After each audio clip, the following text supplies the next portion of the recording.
চট্টগ্রাম নগরীর ২ নম্বর গেট এলাকায় চিটাগং শপিং কমপ্লেক্সের আগুন নিয়ন্ত্রণে এসেছে। ফায়ার সার্ভিসের ৫টি ইউনিটের চেষ্টায় নিয়ন্ত্রণে আসে আগুন।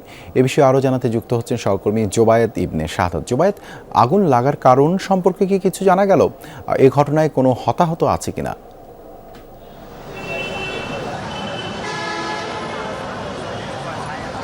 দেবাশিস, প্রথমত কোনো হতাহতের ঘটনা ঘটেনি, যেহেতু আজকে অর্ধ দিবস এই মার্কেটটি বন্ধ ছিল, যার কারণে দুপুর 2টার পর থেকে মার্কেটটি খোলার কথা, সে কারণে কোনো হতাহতের ঘটনা ঘটেনি। তবে একটি দোকানে, কসমেটিক্সের একটি দোকান থেকে নিচতলার আগুনের সূত্রপাত, এবং সেই আগুনটাই ধোয়ার কুণ্ডলী আকারে যখন এখানের মানুষজন দেখতে পান, তখনই তারা ফায়ার সার্ভিসে খবর দেন। প্রায় 1.5 ঘন্টার প্রচেষ্টায় ফায়ার সার্ভিসের 5টি ইউনিট আগুন নিয়ন্ত্রণে আনে এবং এই মুহূর্তে পুরোপুরি নিয়ন্ত্রণে আছে।